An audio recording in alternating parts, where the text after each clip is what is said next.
नमस्कार दोस्तों। अक्सर आपने सुना है साइलेंट हार्ट अटैक के बारे में या फिर एक ऐसा हार्ट अटैक जो कि अचानक से आया और पेशेंट की जान लेकर चला गया। लेकिन क्या सच में साइलेंट हार्ट अटैक आता है किसी को? साइलेंट में सिर्फ एक चीज़ साइलेंट होती है, वो है टिपिकल सिम्टम्स का एब्सेंट होना।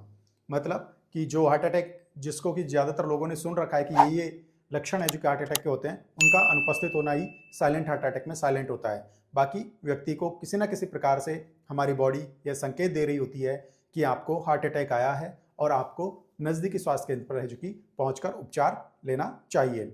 इसलिए हम इस वीडियो में बात करेंगे ऐसे सिम्टम्स के बारे में जो कि यूजुअली लोगों को पता नहीं होते और वे इग्नोर करते हैं, डिनाइल मोड में रहते हैं कि हमें तो हार्ट अटैक आ ही नहीं सकता या हमें तो हार्ट अटैक नहीं आया है।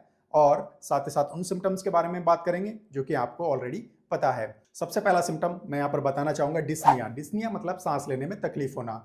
व्यक्ति जिसे कि अचानक से सांस लेने में तकलीफ होने लगे या फिर उसकी छोटी छोटी सांसें आने लगे या सांस लेने में उसे बहुत ज़्यादा जो कि कठिनाई आने लगे, तो हो सकता है कि उस व्यक्ति को हार्ट अटैक आया हो। अमेरिकन हार्ट एसोसिएशन ने एक सर्वे किया और उस सर्वे के अंदर यह निकल कर आया कि लगभग 40% केसेस के अंदर सिर्फ और सिर्फ एक सिम्टम था और वह था ब्रीथलेसनेस। और यह उन लोगों में कॉमन था जिनको कि ऑलरेडी हार्ट से संबंधित कोई ना कोई बीमारी थी या फिर उनको फेफड़ों से संबंधित है जो कि कोई ना कोई बीमारी थी। वहीं महिलाओं में भी है जो कि यह सिम्टम है जो कि कॉमन मिला। और साथ ही साथ बूढ़े लोग जो लगभग 60 साल से ऊपर के व्यक्ति हैं, उनके अंदर भी डिस्निया या ब्रीथलेसनेस एकमात्र सिम्टम हो सकता है हार्ट अटैक का।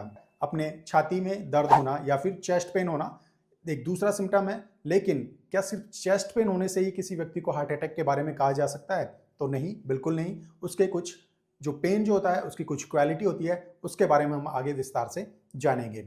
अगर किसी व्यक्ति को चेस्ट पेन है, यूजुअली जिसको हार्ट अटैक आता है वह व्यक्ति उस पेन को कुछ इस तरह से डिस्क्राइब करता है, उसका जो चेस्ट जो है उसको किसी ने दबा लिया हो या फिर उसके ऊपर जो कि किसी ने पत्थर रख दिया हो या फिर उसको कोई है जो कि बहुत ज़्यादा निचोड़ रहा हो। इस तरह का है जो कि पेन वह डिस्क्राइब करता है। साथ ही साथ यह भी बताता है कि उसे ऐसा लग रहा है कि उसकी दुनिया ही खत्म होने वाली है।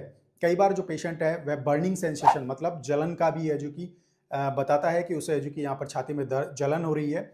वहीं जो यह जो पेन जो होता है वह यूजुअली रेट्रोस्टर्नल होता है, मतलब हमारी जो स्टर्नम है उसके पीछे हो रहा होता है। और जिफर्ड प्रोसेस जो होता है, हमारा जो जिफर्ड प्रोसेस जो कि मेरा अंगूठा जहाँ पर है वहाँ पर होता है, तो उस जगह पर है जो कि ये पेन होता है। कभी कभार एपिगैस्ट्रिक पेन के तौर पर भी है जो कि यह आता है। तो लोग बाग इसको सिर्फ और सिर्फ एसिडिटी का पेन समझकर, क्योंकि जलन भी इसमें है जो कि कई बार देखने को मिलती है, कई बार मरीजों को उल्टी या फिर नोजिया मतलब उल्टी करने का मन है जो कि होता है इस हार्ट अटैक के साथ में।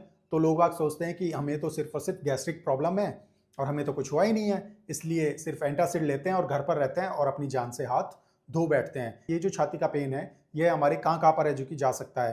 तो छाती का पेन जो है हमारे जबड़ों तक जा सकता है। यूजुअली है जो कि ये मैंडिबल तक रहता है आगे, और पीछे है जो कि ऑक्सीपिटल रीजन तक, जो अपने जो गर्दन का जो पिछला हिस्सा है वहाँ तक जा सकता है। या फिर कभी कभार यह पेन जो होता है वह पूरे बाएं हाथ को इन्वॉल्व करता है, साथ साथ में दाएं हाथ को इन्वॉल्व करता है।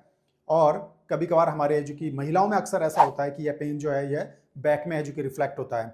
महिलाओं में अक्सर दोनों हाथों में जो कि पेन की जो कि कंप्लेंट है जो कि वह करती हैं और बैक पेन की है जो कि वह कंप्लेंट करती हैं। साथ साथ में उन्हें नोजिया वॉमिटिंग की है जो कि शिकायत हार्ट अटैक पर आने पर है जो कि ज़्यादा होती है। अगला जो लक्षण है जिसके बारे में बात करेंगे वह है डायोफोरेसिस। डायोफोरेसिस का मतलब होता है अचानक से है जो कि बहुत ज़्यादा स्वेटिंग होना, बहुत ज़्यादा पसीने आना।